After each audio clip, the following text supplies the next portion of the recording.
안녕하십니까. 김광수 소장입니다. 2018년 3월 첫 번째 동영상 촬영을 시작하겠습니다. 3월 첫 번째 동영상 주제는 이제 미국의 장기금리에 관한 겁니다. 보시는 것처럼 이제 제목이 미국 장기금리 상승의 배경이라고 되어 있는데요. 최근에 2월 달이었던가요? 이틀 정도 다우 지수가 한 1000포인트 이상 폭락을 한 적이 있었죠. 다우 지수가 이렇게 급락을 하게 된 그 원인 중에 하나도 미국의 장기금리가 급등을 했기 때문이다라는 그런 부분들이 있습니다. 그래서 이제 장기금리가 지금 현재 미국 주식시장뿐만이 아니라 미국 경제 전체 또는 세계 경제 전체 예를 들어서 달러 환율이라든지 그다음에 이렇게 아까 말씀드린 주식뿐만 아니라 부동산 시장이라든지 나아가서 미국을 비롯한 실물 경제가 과연 그 장기금리가 계속 상승할 경우 허리가 꺾일 수도 있지 않느냐라는 이런 이야기까지 나올 정도로 장기금리가 지금 가파르게 오르고 있습니다. 그래서 장기금리가 지금 하나의 화두가 되고 있는데요. 그래서 미국의 장기금리에 가 올라가는 배경에 대해서 간단하게 짚어보고자 합니다. 먼저 팩트부터 한번 살펴보도록 하겠습니다. 장기금리라고 하면은 10년 만기 미 국채를 장기금리, 미 국채 수익률, 그러니까 10년 만기 미 국채 수익률을 장기금리 지표로 삼고 있죠. 그래서 장기금리 추이를 보기 위해서는 10년 만기 미 국채 수익률의 추이를 살펴보면 됩니다. 요건 2017년, 그러니까 작년 1월부터 올 2월 20일까지의 장기금리 추이를 나타내고 있는데요. 그러니까 거의 한 1년 동안의, 최근 1년 동안의 장기금리 추이입니다. 보시는 것처럼 대체적으로 올랐다 내렸다, 올랐다 내렸다, 올랐다 내렸다 하다가 9월달 이후부터 이렇게 쭉 올랐다가 올 들어와서 팍 올랐죠. 근데 장기금리가 대체적으로 이렇게 등락을 보이다가 9월 이후에 상승세로 다시 이렇게 반전을 하고 있는데, 그러니까 뭔가 9월 2일 기점으로 해서 뭔가 큰 기조가 변하고 있다. 대세, 변곡점이다. 대세가, 그러니까 이렇게 내려왔다가 이렇게 올라가는 그런 모습이다. 라고 이렇게 볼 수가 있죠.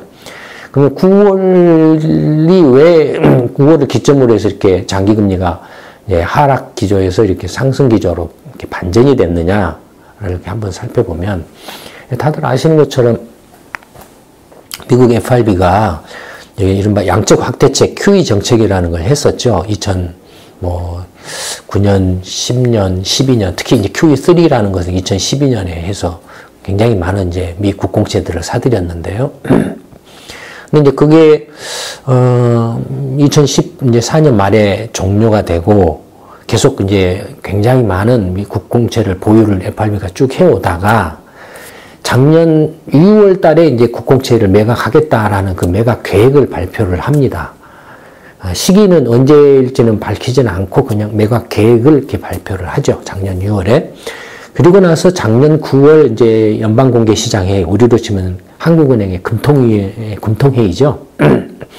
그 연방시장 공개시장 회의에서 10월부터 보유하고 있는 국공채를 매각을 하겠다라고 발표를 합니다. 그게 그 기점이 돼가지고 장기국채가 상승세로 이렇게 금리가 장기국채 수익률이 이렇게 반등하는 전환점이 된 거죠. 그러니까 FRB가 국공채를 막 사들일 때는 어떻습니까? 국공채 가격이 올라가겠죠. 주식을 막 사들이면 주식 가격이 올라가지 않겠습니까? 그렇죠. 수요가 이렇게 FRB가 주식을 사들이면 마찬가지로 미 국채를 사들이면 국채 가격이 올라가죠. 근데 국채 가격이 올라간다라는 것은 다른 말로 표현하면 미 국채 수익률이 내려간다는 말하고 같습니다. 이건 예전에도 여러 번 설명해 드렸죠. 그러니까 FRB가 국채를 막 QE 정책, 양적 확대책을 통해서 국채를 계속 사들일 때는 미 국채가 계속 수익률이 내려갔다가 이제 더 이상 사들이지 않을 때는 멈췄죠, 대강. 어느 일정 수준에서, 그러니까 맨 밑바닥 수준에서 멈췄다가 작년 이제 9월 달에 그 발표를 계기로 해서 FRB가 국채를 10월부터 팔기 시작하겠다라고 이렇게 발표를 하니까 어떻게 되겠습니까? 이제 국채를 팔면은 반대로 국채 공급 물량이 늘어나겠죠. 늘어나면은 당연히 국채 가격이 떨어지요. 다른 말로 하면은 국채 수익률이 올라간다는 이야기. 그래서 올라가기 시작한 거죠. 근데 첫 번째는 이제 그런 배경이 하나 있습니다. 첫 번째는. 또 다른 배경은 이제 미국 경제가 트럼프 정권이 이제 출범해가지고, 안 그래도 이제 오바마 정부 때부터 계속 이제 그 미국 경제가 이렇게 조금씩 회복세를 이렇게 유지를 해오다가 해오다가 트럼프 정권 들어와서 이제 작년과 2016년 무렵부터 이제 좀 본격적인 회복세, 특히 2017년에 들어와서 이제 본격적인 회복세 양상을 보이기 시작하죠. 그래서 이제 2017년 FRB가 기준금리를 3번이나 올렸죠. 그러니까 트럼프 정권이 이제 출범해서 뭐가 확 좋아진 게 아니고 이미 그런 기조를 타고 있었다라는 겁니다. 미국 경제, 실물 경제가. 그러니까 이제 미국 실물 경제가 이렇게 2012년에, 17년 작년에 들어와서 이제 본격적인 회복세 양상을 보이면서 어떻게 되겠습니까? 실물 경제가 본격적으로 이제 호조를 보이기 시작하면 뜨거워지기 시작하겠죠. 뜨거워진다는 것은 인플레 압력이 높아진다라는 거겠죠. 그런 인플레 압력이 이렇게 높아진다라는 것이 이제 요 무렵에 또 이렇게 겹쳤다라는 거예요. 인플레 압력이. 또 하나 더 들자면은 유가가 또 올랐다라는 거죠. 작년 이 9월, 10월 이 무렵부터 유가가 또 이렇게 이렇게 이제 뭐랄까요. 정치하다가 작년 연말, 올 연초 들어가지고 배럴당 한 57, 8달러? 이런 정도 하던 것이 유가가 지금은 이제 65달러까지도 올랐다가 다시 조금 떨어졌죠. 그러니까 유가가 또 올라가서, 뭐 하여튼 그 유가가 올라가면 모든 물가 상승의 그 근본적인 이제 이렇게 원인자니까 유가는 인플레 압력이 높아진다 이거예요. 그런 것들이 복합적으로 이제 반영이 돼서 이렇게 장기금리가 특히 올해 들어가지고 막 올라갔다 이거예요. 그러니까 2.4% 선에서 지금 3%까지 순식간에 한 2달 사이에 0.6%나 올랐다 이거예요. 미국 FRB는 지금 뭐라고 말하고 있습니까?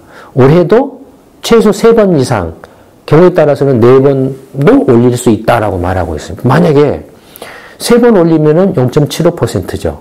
4번 올리면 1% 올리죠. 그럼 장기금리가 현재 3% 근처에 와 있는데, 적어도 내년 연말쯤이면 장기금리가 4%에 달할 거라는 거죠. 만약에 그 정도라고, 이렇게 단순하게 FRB가 금리를 올린 것만 반영을 한다고 해도 그 정도로 올라가겠죠. 그럼 장기금리가 4%까지 축 치솟으면 어떻게 되느냐? 당연히 이제 모든 것들이 압박을 받겠죠. 주식시장도 압박을 받고, 실물경제도 압박을 받고, 뭐 달러도 압박을 받고, 다 압박을 받겠죠. 다만 이제 그 강도가 어느 정도냐는 뭐 지금 현재로서는 이렇다라고 이렇게 말하기는 힘들고, 그때그때 이제 상황이 전개되는 모습을 봐가면서 판단을 할 수밖에 없죠. 그거야 이제 뭐 계속 저 연구소에서는 뭐 경제 시평이나 글로벌 경제 이슈나 이런 데를 통해서 계속 팔로우업을 해서 보고서를 내고 있으니까 뭐 보고서를 참조를 하시면 그 파악을 하실 수가 있죠. 근데 어쨌든 현재 지금 최근 1년 동안에 그 미국의 장기금리가 이런 모습을 보였다라는 거예요. 이제 이 장기금리가 이렇게 확 올라가는 요인이 뭐냐면은 첫째, 방금 말씀드렸던 것처럼 이제 FRB가 국채를 팔기 시작한다. 그러니까 물량 압박, 공급 압박 하나 있고, 그다음에 경기가 이제 호조를 보이기 시작해서 인플레 압력이 높아지고 있다라는 이제 인플레 압력이 하나 있고, 그다음에 유가가 올라가고 있다. 뭐 이런 것들이 이제 있다 이거예요. 그러면 이런 요인들을 시장에서는 시장은 어떻게 받아들이고 있느냐, 어떻게 그런 요인들을 이렇게 반영을 하고 있고, 어떻게 생각하고 있냐, 이거예요. 그걸 한번 이렇게 시장이 그걸 어떻게 이런 그 장기금리 상승을 이렇게 받아들이는가, 또는 어떻게 반응을 보이고 있는가를 들여다보는 창구가 뭐냐면은 미국채 선물 시장입니다. 미국채 선물 시장이에요. 그러니까 뉴욕의 이제 선물거래소에 미 국제 선물 거래 상황을 이렇게 분석을 해보면 알 수가 있어요. 요건 이제 그걸 나타내고 있습니다. 10년 만기 이제 미 국채의 이제 기관 투자자하고 이제 헤지펀드, 투기 세력이죠. 헤지펀드는 투기 세력하고 기관 투자자는 예를 들어서 이제 보험이라든지 연기금이라든지 펀드라든지 이런 거 있잖아요. 그 뮤추얼 펀드 같은 것도 있잖아요. 주식 채권 투자 펀드 같은 것들이 있잖아요. 이런 것들이 이제 기관 투자자고, 이런 기관 투자자들은 기본적으로 채권에 대한 수요자고, 기본적으로, 헤지 펀드는 이제 그냥 시세 차익을 노리는 이제 투기자죠.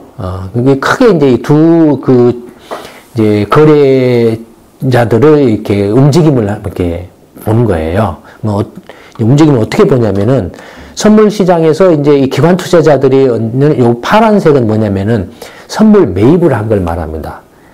선물 매입을 한 걸, 롱 포지션을 취한다는 걸, 롱이라고 영어로 하는, 매입한다라는 걸, 선물 시장에서는 롱이라고 표현을 합니다. 그 다음에 이 주황색 선은 선물 매도를 한 걸 말합니다. 매도는 영어로 이제 short라고 합니다. short. 그러니까, 그래서 이제, 왜 그냥 매수 매도하지 롱숏 쓰냐? 저한테 물어보지 마세요. 그건 미국 사람들한테 물어보세요. 선물 거래소나 그런 쪽 사람들한테 뭐 오래전부터 그렇게 써온 거니까 그렇게 쓰겠죠. 어쨌든 이제 이 기관 투자자들은 기본적으로 어떻습니까? 연금 같은 경우는 이렇게 연금 보험료를 받아가지고, 보험회사는 보험료를 이렇게 받아가지고 그 돈을 이제 안정적으로 운영을 해야 되잖아요. 그럼 주로 채권이에요. 주로 투자처가, 투자 상품이. 주로 채권이에요. 그러니까 주로 국채 같은 안전자산에 투자를 해요. 국채를 막 사서 이렇게 하는데, 그게 이제, 이 기관 투자자들이 이제 현물 시장에서 국채를 사는 것도 있지만, 선물 시장에서 미리서 앞으로 필요한 국채를 미리서 사놓는 것도 있어요. 또는 앞으로 팔아야 될 것을 미리서 팔아놓은 것도 있어요. 왜 선물 시장에서 미리서 사거나 미리서 파냐 하면은 앞으로의 가격이 불확실하기 때문에 그래서 뭔가 지금 시점에서 앞으로 사고 파는 가격을 확정 지으려고 하는 거예요. 지금 시점에서. 근데 이제 보면은 되게 이제 그 선물 매입 거래 롱 포지션이 늘어나는 것은 뭘 말합니까? 앞으로 국채를 사야 되는데, 국채를 사기가 힘들다든지, 아니면 국채 가격이 앞으로 이렇게 뭐, 3달 후에 국채 가격이 지금 가격보다 훨씬 더 올라갈 거라든지, 이렇게 생각하면 어떻겠습니까? 지금 가격에 사두겠죠. 국채를 미리서 사두겠죠. 3개월 후에 내가 국채를 뭐 100억 달러치를 산다라는 계약을 지금 미리서 해놓겠죠. 그래서 3개월 후에 가면은 그 100억 달러 국채를 지금 맺어놓은 가격으로 이제 구입을 하겠죠. 그렇죠. 그러니까 지금 3개월 후에 국채를 사들이는 가격을 지금 딱 결정을 해가지고 확정을 지어버리는 거예요. 그러니까 그게 롱 거래고, 근데 롱거래를 보면은 9월달 기점으로 해서 롱거래가 이렇게 쭉, 그러니까 선물 매입 거래가 좀 줄어들다가 9월 기점으로 해서 다시 늘어나고 있죠. 그러니까 장기 미 국채 수익률의 그 움직임하고 약간 연동하고 있죠, 지금. 그러니까 기관 투자자들이 미 국채 그 선물 매입을 이렇게 줄여오니까, 근데 줄여오니까는 이상하게 이게 그 장기 수익률이 떨어졌다가 이걸 이제 매입을 늘리니까 장기 수익률이 올라간다. 이런 모습이에요. 또 뭔가 반대적인 느낌이 있죠. 그렇죠. 매입을 줄이면은 국채 수익률이 어떻게 됩니까? 매입을 적게 사들이니까. 적게 사니까. 어떻게 되겠습니까? 올라가야 되죠. 반대로 매입을 늘리면은 많이 적극적으로 살려고 하니까 국채 수익률이 내려가야 되죠. 근데 모양은 지금 반대 모양이에요. 반대 모양이에요. 그러니까 근데 이제 되게 이제 그 선물 매입 규모가 되게 한 100만 계약 단위입니다. 굉장히 많은 게 단위예요. 그러니까 금액으로 치면 하는 액면가로 치면 한 1,000억 달러에 해당하는 매입을 한 겁니다. 그러니까 한 몇 달 사이에. 그러니까 어쨌든 그 뭔가 연관성이 있다라는 거예요. 기관 투자자들이 지금 작년 9월, 10월부터 이렇게 이제 선물 매입을 늘려가면서 장기 금리가 상승하고 있다라는 것과는 뭔가 연관성이 있다라는 거예요.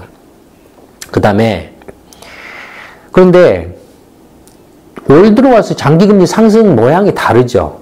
올 들어와서 장기 금리 상승 모양이 달라요. 이건 올해 들어와서 이렇게 장기 금리가 급등한 것은 뭔가 이렇게 단순히 기관 투자자들이 이렇게 그 장기 국채를 선물 매입하는 것과는 또 다른 요인이 작용을 하고 있다라고 이렇게 보여지죠. 모양이 다르니까. 그럼 뭐냐면은 이제 기관 투자자들의 그 선물 매도 거래를 보면은 작년 연말부터 매도 거래가 늘어나요. 이렇게 쭉 멈춰 있다가 정체하다가 선물 매도 거래가 이렇게 정체하다가 작년 연말부터 늘어나요. 그럼 이게 뭘 말하냐면 작년 9월부터 선물 매입 거래가 늘어난 원인은 기관 투자자들이 선물 매입을 늘리는 원인은 뭐하고 일치합니까? 아까 말씀드렸던 미국 FRB가 작년 10월부터 이제 보유한 국채를 팔겠다 하는 것하고 일치하고 있죠. 그렇죠. 그러니까 FRB는 국채를 FRB가 파는 국채를 지금 미국 기관 투자자들이 그걸 받아주고 있다는 느낌이죠. 왜 기관 투자자들이 보험이라든지 연금이라든지 채권 투자 펀드나 뮤추얼 펀드 같은 이런 채권 펀드들이 FRB가 매각하는 국채를 사주려고 할까요? 왜 사주려고 할까요? 근데 이 연금 같은 경우나 보험회사나 이런 데들은 채권 보유액이 어마무시합니다. 몇 조 달러 규모로 채권을 보유를 하고 있어요. 만약에 FRB가 미 국채를 매각을 하는데 이런 엄청난 자금력을 가지고 있는 기관 투자자가 그걸 안 사주면 누가 사겠습니까? 만약에 기관 투자자가 그걸 안 받아주면은 채권 가격이 떨어지겠죠. FRB가 물량을 쏟아내니까. 그렇죠. 만약에 채권 가격이 떨어지면은 연금 같은 건 어떻게 되겠어요? 기존에 지금 자기가 보유하고 있는 채권의 그 평가손이 어마무시하게 나겠죠. 보험회사도 그 평가손이 엄청나게 나겠죠. 그렇죠. 그걸 막으려고 지금 선물 매입을 하는 거로 보여집니다. 이해되실지 모르겠네요. 그걸 막으려고 선물 매입을 하는 걸로 보여져요. 늘리고 있는 걸로. 그러니까 이 늘리는 속도가 FRB의 국채 매각의 그 속도하고 비슷해요. 그 다음에 그러면 매입을 하는데 왜 또 이게 작년 연말 올해 들어와서는 선물 매도를 또 늘리냐 이거예요. 기관 투자자가. 이건 뭐냐면 한편으로는 인플레 압력이 지금 이제 강하게 팍 노출되기 시작했다라는 거예요. 인플레 압력이. 그러니까 인플레 압력이 노출되기 시작하니까 지금 이 장기 국채 수익률도 올라가는 모습이 지금 달라요. 그러니까 확 올라가고 있죠. 이건 지금 인플레 압력을 받고 있다라는 거예요. 그러니까 인플레 압력이 높아지는 것을 굉장히 기관 투자자들이 의식을 해서 어떻게 합니까? 인플레 압력이 높아지면 국채 당연히 그 장기 금리가 올라가겠죠. 그렇죠. 인플레 압력이 높아지면은 그러니까 장기 금리가 올라가면은 국채 가격이 떨어지잖아요. 그렇죠. 그러니까 가격이 떨어지는 곳에서 발생하는 손실을 인플레 압력 증가로 인해서 가격이 떨어져서 발생하는 손실을 막기 위해서 미리서 지금 가격에 매도를 해놓으려고 하는 거예요. 그러면, 소장님, 어떻게 기관 투자자가 한쪽에서는 매입하고 한쪽에는 매도를 합니까? 선물 거래는 원래 그래요. 그러니까, 근데 보험회사나 연금이나 채권 펀드라고 해도, 모든 채권 운영의 성격이 다 같지가 않아요. 그러니까, 근데 내가 그 1억 달러 채권 운영한다면 그 중에 7천억 달러는 선물 매입과 관련된 운영이 있고, 3천억 달러는 매도를 해야 되는 채권이고, 그래요. 그래서 동시에 이렇게 거래를 하는 경우가 일반적이에요. 동시에 이렇게 포지션을 취하는 경우가 일반적이에요. 그러니까 주식, 근데 투자 펀드 같은 것도 홍길동 펀드 1, 홍길동 펀드 2, 홍길동 펀드 3, 여러 가지가 있잖아요. 그래서 각 펀드마다 성격이 다르잖아요. 그러니까 이 펀드에 대해서는 선물 매입 거래, 홍길동 이 펀드는 선물 매도 거래가 필요한 경우, 뭐, 홍길동 펀드 사면 선물 매입 거래가 필요한 거, 막 이런 식이에요.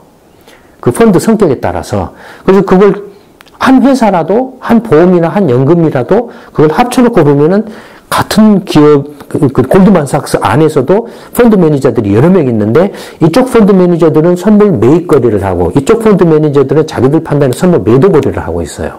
그러니까 골드만삭스 전체로 보면은 선물 매입 거래하고 선물 매도 거래가 동시에 일어나고 있어요. 그러니까 그런 거예요. 이해되실라나 모르겠네. 어쨌든 지금 그 기관 투자자들이 작년 그 연말 올 연초부터 지금 인플레 압력을 의식해서 선물 매도 거래를 늘리고 있다라는 것이 지금 이제 나타나고 있어요. 그렇죠? 그다음에 이제 헤지펀드를 보면 헤지펀드는 뭡니까? 기관 투자자들은 원래 이제 그 투기 거래를 안 해요. 자기가 채권을 보유를 하고 있으면 이게 나중에는 팔아야 되잖아요. 그렇죠? 그러면은 파는데 미리 앞으로 가격이 변동이 불확실하면 미리서 그걸 위험을 해지하기 위해서 내가 보유를 하면은 선물 매도를 해서 이렇게 해지를 해요. 해지 거래자예요. 해지를 해. 반대로 내가 지금 채권을 사야 돼요. 지금 이제 보험료 수입이 많이 들어와가지고 채권을 사야 돼요. 앞으로 사야 되는데 앞으로의 가격이 불확실하면 지금 어떻습니까? 채권 선물 매입을 해놔요. 나는 지금 채권이 없잖아요. 없는데 사야 돼요. 그러니까 없는데 내가 숏 상태예요. 없는데 사야 돼. 롱 포지션을 써야 돼요. 이것도 해지예요. 그러니까 그 실수요자 기관 투자자들은 그러니까 실수요 거래자예요. 내가 채권을 보유를 하고 있거나 또는 앞으로 사야 되거나 하는 입장에 있을 때 이제 그 선물 거래를 하는 것은 실수요 거래자예요. 근데 헤지펀드는 내가 채권을 가지고 있지 않아요. 가지고 있지 않고 그냥 채권 가격이 오를 것 같다 하면 사고 내릴 것 같다면 팔고 이런 해서 시세 차익을 얻어서 하는 투기자들이죠. 이 투기자들의 움직임을 보면은 달라요. 기관 투자들하고. 보면은 이제 이게 주황색은 이제 채권 매도라 그랬죠. 초록 파란색은 채권 매수고 이 헤지펀드는 채권 매수는 계속 줄어요. 그러니까 계속 줄고 반면에 채권 매도는 늘어나고 있는데 언제부터 늘어나면은 한 11월 달 무렵부터 늘어나고 있어요. 그러니까 FRB가 10월부터 채권을 매각하기 시작한 것하고 약간 그 타이밍이 안 맞아요. 작년 11월 달부터 이렇게 채권 매도가 늘어나고 있다는 것은 헤지펀드는 무엇에 반응하냐면 인플레 압력에 반응을 하고 있다는 거예요. 인플레 압력을 이용해가지고 지금 채권 매도를 통해서 시세 차익을 노리는 거예요.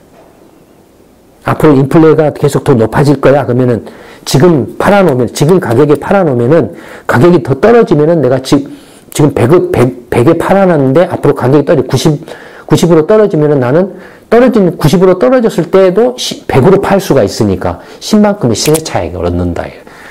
그러니까 헤지펀드 행동은 인플레 압력을 보고 행동하는 거예요, 지금. 그렇죠. 이게 지금 헤지펀드들의 행동이 지금 이 장기 국채 수익률이 작년 연말부터 이렇게 수직 상승하는 그 등급하고 약간 일치하고 있죠. 그렇죠. 그러니까 이런 상황이라는 거예요. 그러니까 장기 금리 상승에 대해서 미국의 선물 시장 그 반응은 뭐냐면 인플레 압력을 지금 굉장히 의식을 하고 있다라는 걸 보여주고 있죠. 그렇죠. 그다음에 또 하나는 뭐냐면은 미국의 장기 채권을 보유하는 게 미국 FRB가 이제 양적 확대책을 통해서 채권을 확 사들였고 그래서 하나가 있고 그 다음에 이제 미국의 아까 연금이라든지 보험회사라든지 뭐 채권 펀드라든지 뭐 이런 뮤추얼 펀드 이런 데들이 기관 투자자들이 사들인 게 있고 미국의 투자자들이 사들인 게 있고 헤지 펀드나 이런 것들이 또 하나가 뭐냐면은 외국 정부나 외국의 그 금융기관들이 미국 국채를 이렇게 사들인 게 있죠. 뭐 중국이나 일본이나 한국 같은 뭡니까? 외환보유고를 가지고 있잖아요. 그 외환보유고로 미 국채를 거의 다 사요. 그래요. 그러니까 이 외국 정부나 외국 민간 그 금융기관들도 미 국채에 굉장히 큰 손들이에요. 그러니까 미 국채 장기금리가 이렇게 올라간 원인을 이렇게 급등한 원인을 파악하기 위해서는 이 그 큰 손인 미국 국채 큰 손인 외국 그 투자자들의 그 동향도 파악을 해야 된다 이거예요. 그 중에서도 이제 가장 대표적인 큰 손인 중국과 일본의 미 국채 보유액 추이를 한번 살펴보자. 이제 중국하고 미국, 일본의 그 미 국채 보유액 추이를 보면 중국은 2012년부터 이제 이렇게 작년 연말까지, 2017년 말까지의 그 추이를 나타내고 있는데, 보시면은 중국의 미 국채 보유액은 2013년에 이렇게 꼭지점에 도달해가지고 계속 조금씩 줄다가 2016년 말에 확 줄었다가 다시 올랐다가 이렇게 좀 다시 줄고 있죠. 근데 어쨌든 간에 중국의 미 국채 보유액은 계속 꾸준히 줄어드는 추세죠. 보시면은 줄어들고 있어요. 그 다음에 일본의 미 국채 보유액을 보면은 2015년에 정점을 찍고 나서 그 후로 바바박 줄고 있어요. 일본의 경우. 그러니까 뭐냐면은 일본은 2015년부터 미국채 보유액을 이렇게 줄이고 있고 중국은 그 전부터 이렇게 꾸준히 조금씩 줄고 있고 이런 모습을. 그러니까 뭐냐면은 큰 손들인 중국이나 일본이나 이런 데가 미 국채를 이제는 막 이렇게 마구잡이로 이렇게 사재끼거나 사재낄 여력이 없다 아니면은 다른 이유로 국채를 이제 보유하고 있는 국채를 지금 팔고 있다라는 거죠. 그렇죠. 그러니까 이런 걸로 보면은 특히 이제 그 작년 연말부터 이렇게 이제 중국도 팔고 일본도 팔았잖아요. 이렇게. 그러니까 이것들이 뭡니까? 외국의 그 큰 손들이 미 국채를 판 게 앞에서 봤던 이 미 장기 금리가 뛴 원인이라고도 볼 수 있죠. 그렇죠. 국채를 판 게. 그러니까 일본이나 중국이 미 국채를 팔면 어떻게 합니까? 미 국채를 팔면은 미국에서는 미국 국채 가격이 떨어지겠죠. 떨어지니까 장기 금리가 올라가죠. 그러면 이제 미 국채를 팔았으니까 달러를 받겠죠.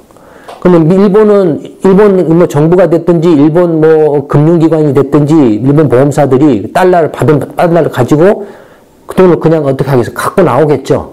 일본으로 갖고 오겠죠. 중국도 중국 인민은행이나 중국 금융기관들도 미 국채를 팔아가지고 받은 달러를 가지고 중국으로 갖고 들어오겠죠. 그러면은 어떻게 됩니까? 엔화가 어떻게 됩니까?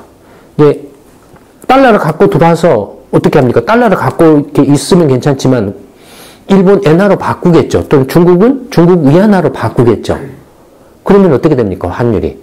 달러가 약세가 되잖아요.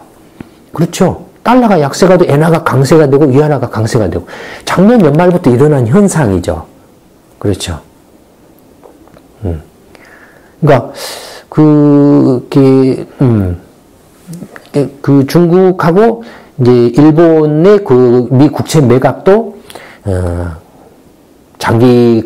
미국의 장기 금리 상승에 한 그 원인이 되고 있다. 그러면 중국하고 일본이 왜 그 국채를 매각을 하느냐? 그건 여러 가지가 있지만 역시 중국과 일본 투자자들도 미국의 인플레 압력이 높아진다 이거예요.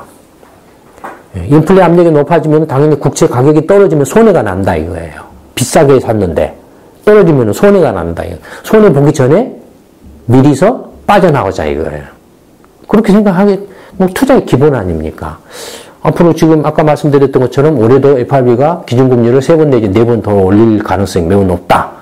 라고 하면 장기금리는 더 올라갈 건데, 그럼 국채 가격이 더 떨어질 건데, 그러면 이렇게 많이 보유하고 있던 일본 같으면 2조 4천억 달러, 1조 2,400억 달러 정도 보유를 했던 것을 지금 얼마까지 줄였냐면 1조 한 600억 달러까지 줄였죠, 지금. 중국도 뭐 한참 할 때는 미국채 보유액이 1조 3천억 달러였는데 지금은 1조 한 900억 달러 정도 되나요?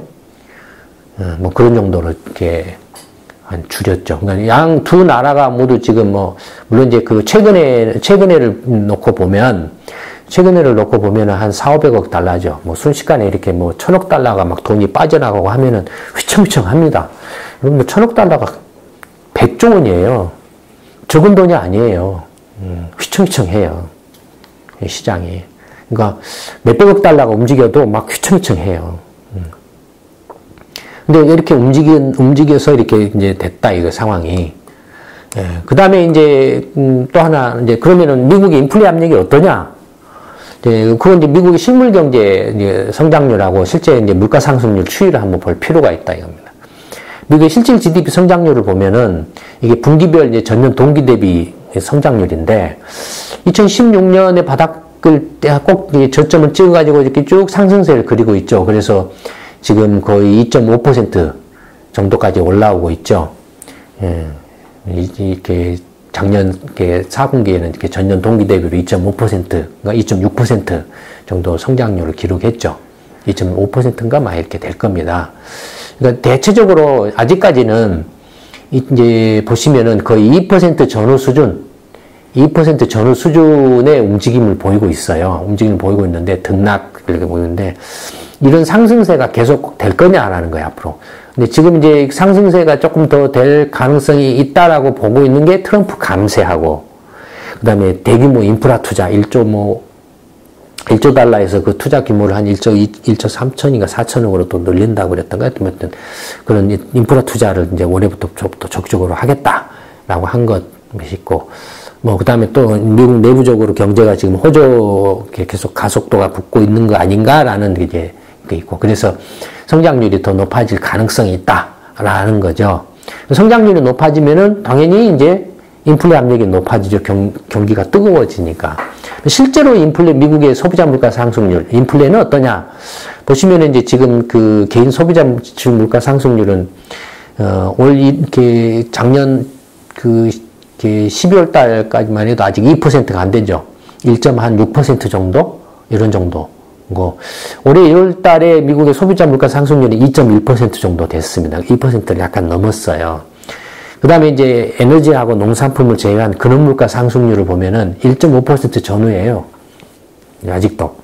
그러니까 아직도 2%는 못 되고 있죠. 그러나 이제 미국의 성장률이 더 가속화되면 근원 물가 상승률이든 소비자 물가 상승률이든 2%를 훌쩍 넘어갈 가능성이 있다. 최근에 더더군다나 유가가 지금 또 이제 올랐기 때문에, 그래서 지금 이제 미국의 그 인플레 압력이 현재로서는 계속 이제 그 오를 가능성은 있다 이거. 그러니까 가능성이 뭐냐면은 트럼프 감세하고 이 그 인프라 투자 확대하고 그 다음에 이제 보호무역주의하고 통상 압력화하는 거, 미국 애플이나 이런 기업들이 이제 미국으로 회귀하는 거, 이런 것들이 이제 복합적으로 작용해서 미국 경제가 가속도를 붙어서 이렇게 붙을 가능성이 있다. 그랬을 경우에는 인플레 압력이 높아질 거다라는 걸 지금 보고서 장기금리가 이렇게 아까 보신 것처럼 올라가고 있죠. 장기금리가 올라가니까 이제 미국에 들어갔던 그 중국이나 일본의 그 미국채 투자 자금들이 빠져나오는 그런 모습을 보이고 있고. 근데 금리가 올라가면은 또 역설적으로 미국 경제의 GDP 성장률에 발목을 잡아요. 근데 이 관계가 아직은 굉장히 불확실한 점들이 많아요. 좀 더 시간을 이렇게 두고 지켜볼 필요가 있다는 겁니다. 그래서 이걸 관련해서 아까 말씀드렸던 것처럼 연구소에서 발간하는 경제 시평이나 글로벌 경제 이슈에서 계속 팔로우를 하면서 이렇게 분석을 할 겁니다. 그래서 관심 있는 분들은 그 자료들을 참고해 보시기 바랍니다. 그러면은 2018년 3월 첫 번째 동영상 촬영은 이걸로 마치도록 하겠습니다. 감사합니다.